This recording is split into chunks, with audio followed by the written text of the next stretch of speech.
Oi pessoal, tudo bom? Hoje o nosso vídeo vai falar sobre 3 razões para nós começarmos a orar. Se você gosta desse assunto, se você quer saber mais sobre oração, fica com a gente porque a nossa conversa hoje está boa e ela já vai começar.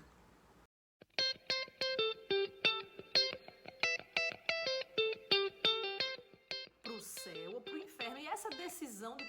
E você está preparado? Você sabe para onde você vai? No vídeo de hoje nós vamos falar sobre 3 razões para que nós comecemos a orar.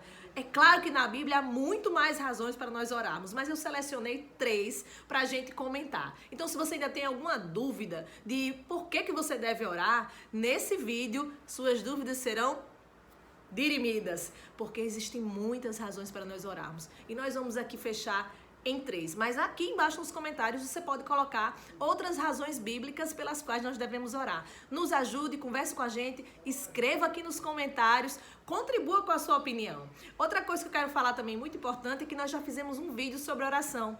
Então eu vou deixar aqui no card e vou deixar também na descrição. Tem um vídeo anterior a esse sobre oração que falava assim: por que a gente deve orar se Deus já sabe de tudo? Então, se você também tem dúvidas sobre esse assunto, se você não sabe por que a gente deve orar, uma vez que Deus é onisciente, já sabe de tudo, assista esse vídeo, tá certo? Para você compreender. Mas hoje nós vamos falar sobre 3 razões para orar. Quer saber qual é a primeira? Porque através da oração, Jesus aquieta o nosso coração quando o nosso coração está perturbado. Quantas e quantas vezes o meu coração e o seu coração está perturbado, está agitado, nossa alma está aflita e a gente não sabe como acalmar. A oração é o remédio para acalmar a minha e a sua alma. Olha o que a Bíblia diz: não estejais inquietos por coisa alguma. Antes, ou seja, ao invés disso, as vossas petições sejam em tudo conhecidas diante de Deus, pela oração e súplicas com ações de graças. Agora preste atenção nessa parte. E a paz de Deus, que ultrapassa todo entendimento, guardará os vossos corações e os vossos sentimentos em Cristo Jesus. Filipenses 4, 6 e 7. A oração tem a capacidade de guardar, de proteger o meu e o seu sentimento. A oração tem o poder de trazer paz ao meu coração em meio a circunstâncias complicadas. Por que eu sei que é em meio a circunstâncias complicadas? Porque diz que é uma paz que ultrapassa a compreensão. Ou seja, quando tudo ao meu redor me faria estar perturbado, quando seria mais coerente para esse mundo real que eu estivesse perturbado devido às circunstâncias, eu estou em paz. Como eu consigo isso? Quando eu oro a Deus, quando eu levo as minhas petições e as minhas súplicas a Deus em oração. Também não podemos esquecer de Salmos 34:4, que diz: busquei ao Senhor e Ele me respondeu e livrou-me de todos os meus temores. Então a oração é remédio, a oração traz cura emocional. E não preciso nem dizer o quanto nós precisamos de cura emocional, não é verdade? Cada um de nós tem os nossos conflitos, isso é natural do ser humano. Onde eu e você vamos buscar ajuda é que muda, né? Que a gente possa correr para os braços de Jesus e buscar ajuda, clamar a Ele em oração, conversar com Ele. A Bíblia diz que Ele nos livra de todos os nossos temores. Eu creio, você crê? Outro motivo para nós orarmos é orar para sermos ouvidos. Você pode pensar: José, mas como assim orar para ser ouvido? Isso não é um pouco óbvio? Será, hein? Que é um pouco óbvio? Olha o que a Bíblia diz. A Bíblia diz lá em Jeremias 29:12. Então me invocareis e ireis e orareis a mim e eu vos ouvirei. Sabe que há uma diferença entre Deus saber tudo da minha vida, ter todas as informações sobre a minha vida antes de eu nascer, Ele já saber como eu sou, como eu era, como eu vou ser, Ele ser onipresente e acompanhar tudo, é Ele ter informação sobre mim. Outra coisa é Ele ouvir a minha voz, contando minha história, da minha perspectiva, da forma como eu senti, da forma como eu estou lidando com isso. Gente, isso é muito diferente. Uma coisa é Ele ter informação sobre mim. Outra coisa é Ele ouvir a minha voz conversando com Ele. A Bíblia diz: quando você me clamar, eu vou lhe ouvir. Ai, gente, olha que diferença. Olha a diferença de você clamar e dele simplesmente saber. Tem outro versículo que diz assim, ó: que é lindo, que todos nós sabemos, Jeremias 33:3. Clama a mim e eu vou lhe responder. E eu vou lhe anunciar coisas grandes e firmes que você não sabe.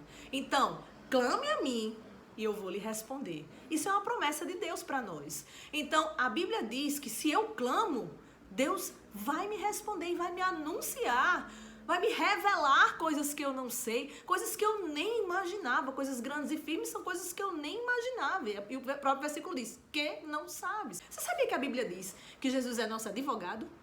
Sabia dessa? Lá em 1 João 2:1 diz que Jesus é o nosso advogado, diz com essas palavras. Então, significa que ele, quando a gente ora, quando a gente clama, quando a gente conta a nossa história, a gente está entregando a nossa causa para Jesus. A gente está dizendo, Jesus, eu estou com esse problema aqui, está acontecendo isso, eu não tenho como resolver, eu não consigo, eu estou aqui diante do teu trono, entregando essa causa para o Senhor. E a Bíblia diz que Jesus, como nosso advogado, ele pega as nossas causas. Mas como é que a gente entrega essas causas para Deus? Para um advogado nos representar, ele precisa pegar a nossa causa. Mas para ele pegar a nossa causa, a gente tem que contar a nossa história. Então, olha a importância de você contar a sua história. De você sentar e dizer, olha, Senhor, eu estou aqui, Jesus. Eu estou aqui porque eu preciso do Senhor, eu preciso conversar, eu preciso desabafar. Eu preciso. Orar é isso. E o porquê de orar também é para que a gente seja ouvido. E sendo ouvido, para que nós sejamos respondidos. E para que Jesus advogue as nossas causas. Eu e você temos sim aflições, temos angústias. E nesse momento para quem a gente corre? A gente corre para Deus. Porque apesar de sermos pobres, nus e miseráveis, apesar de sermos pessoas que carecem de misericórdia, apesar de sermos pecadores, a graça do Senhor nos cobre. E quando nós clamamos a Ele, essa pobre aqui e esse pobre ou essa pobre que está aí assistindo, o Senhor ouve. E não só ouve, como livra das angústias. Ai, gente, isso é uma... Quem pode sarar as feridas do coração? Quem? Quem consegue entrar nos quartos escuros do meio do seu coração e nos sarar, e nos limpar, e nos curar? É só o Senhor. E a oração é esse momento. Essa sessão de terapia, sabe? Onde o poder do Espírito Santo jorra dentro de você e vai se esvaindo e vai lavando nos lugares certos que ninguém pode ir, que ninguém pode chegar. A oração tem esse poder. E por último, mas muito importante, talvez o mais importante, ore para confessar com a boca as suas faltas e declarar o seu arrependimento. Ore para reconhecer que precisa de ajuda, de misericórdia e de salvação. Sabe, na vida da gente, na vida espiritual da gente, as coisas são baseadas em declarações. A palavra tem poder. Deus colocou poder na palavra. Então, aquilo que eu declaro, aquilo que eu digo com a minha boca, tem muito valor. É por isso que eu preciso confessar as minhas falhas para Deus. Embora Ele já saiba, já tenha conhecimento. Sabe o que é que a Bíblia diz? Se confessarmos os nossos pecados, Ele é fiel e justo para perdoar os nossos pecados e nos purificar de toda a injustiça. 1 João 1:9. Então, eu preciso confessar os meus pecados. Para quem? Para Ele. É com Ele que eu vou falar. Em oração, eu vou confessar os meus pecados e Ele é fiel e justo para me perdoar. Mas, olha, veja bem, se eu confessar os meus pecados, porque se eu não confessar, significa que eu não acho que pequei, que eu não estou arrependido, que para mim tá tudo ok. E se para mim tá tudo ok, por que eu preciso de um salvador? Eu já me salvo, já me basto, eu já sou uma pessoa que não preciso de nenhum salvador. Então Jesus está boiando nessa história. É uma reação em cadeia, entendeu? Se eu entendo que errei, se eu me arrependo e eu confesso o meu pecado, peço perdão, eu reconheço que eu preciso de ajuda, que eu preciso de um salvador, porque eu sozinho não posso me salvar. Aí quem é meu salvador? Jesus é o meu salvador. E Ele está disposto a me receber. Mas eu preciso de todo esse passo a passo, que é na oração que isso vai acontecer. Porque é lá, na oração, que eu vou conversar com Deus e vou expor tudo isso e você curado e você perdoado. Sabe um exemplo de uma pessoa que confessava tudo, que abria seu coração diante de Deus sem reservas? Era Davi. Eu quero dar esse exemplo aqui para finalizar, porque é um salmo, Salmo 51, maravilhoso, que traduz muito bem esse porquê orar.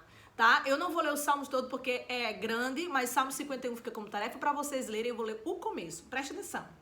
Tem misericórdia de mim, ó Deus, por teu amor, por tua grande compaixão. Apaga as minhas transgressões, lava-me de toda a minha culpa e purifica-me do meu pecado, pois eu mesmo reconheço as minhas transgressões e o meu pecado sempre me persegue. Contra ti, só contra ti pequei e fiz o que tu reprovas, de modo que justa é a tua sentença e tens razão de condenar-me. Aí mais pra frente ele diz, outro versículo do Salmo 51. Mas cria em mim, Deus, um coração puro e renova em mim um espírito reto. Gente, olha que exemplo de oração. Isso aqui é na prática o que eu estava dizendo para vocês agora e na teoria. Sabe aquela reação em cadeia? Veja o que Davi fez. Vamos pegar aqui de uma maneira didática. Tem misericórdia de mim, ó Deus, por teu amor, por tua grande compaixão, apaga as minhas transgressões. Então, ele está dizendo, eu pequei. Bom, se precisa apagar as minhas transgressões, é porque eu pequei. E eu sei que o Senhor, só o Senhor, pode ter misericórdia de mim, eu vim pedir essa misericórdia. Olha a humildade, porque quem não é humilde não consegue pedir nada, porque a arrogância é inimiga de pedir. Aqui ele está despojado de toda arrogância, ele está humildemente pedindo misericórdia. Olha só, lava-me de toda a minha culpa e purifica-me do meu pecado. Eu reconheço as minhas transgressões. Está falando com a boca, está dizendo, está declarando, confessando, eu estou errado. E o meu pecado sempre me persegue. Por que o pecado de Davi perseguia ele? Porque quem tem o Espírito Santo não fica alheio quando peca. Não fica desavisado, não fica dormente, como eu sempre falo aqui. Quem tem o Espírito Santo, peca, peca. Cai, cai. Porque está aqui, de vez em quando escorrega e cai. Mas quando cai, vê que está sujo. E imediatamente sente o desejo de se limpar. Preste atenção, ser santo ou estar no processo de santificação não é que você nunca vai se sujar, mas é que você não se acostuma de estar sujo. Você sabe que você foi feito para ser limpo. E cada vez que você se suja, você corre e pede misericórdia a Deus e pede para ele limpar você de novo. Entendeu? Então, Davi, ele está aqui reconhecendo o pecado dele. Vocês estão vendo que Davi é bem detalhista? Ele diz só, Senhor, me perdoe, pronto. Não. Davi gasta tempo, investe tempo nessa conversa com Deus. Davi, ele está aqui, ó, falando, dizendo de novo, explicando mais uma vez. Ele entendeu a importância de se relacionar com Deus. E ele valoriza esse relacionamento. Tudo isso, gente, a Bíblia diz que está escrito para o nosso ensino. Pra gente, isso aqui para nós é uma aula. Tá? Não é que a gente vai copiar a oração de Davi, é que a gente perceba os passos que a gente tem para se chegar a Deus, tá? Isso não foi só para Davi, isso é para mim, para você, isso é para nós, sabe por quê? A Bíblia diz lá em Atos 2:21, e acontecerá que todo aquele que invocar o nome do Senhor será salvo. Então, do jeito que Davi invocou o nome do Senhor e foi salvo, se eu invocar e se você invocar em oração, vamos ser ouvidos e vamos ser salvos, perdoados, libertos. Tá certo? Isso é para Davi, isso é para mim, isso é para nós. É isso aí, gente. Esse assunto de oração é crucial na vida de qualquer cristão. Qualquer cristão precisa ter sede de oração. Então, compartilhe esse vídeo com as pessoas que você conhece, curta, comente e vamos fazer a palavra de Deus chegar o mais longe possível. Um cheiro e até a próxima.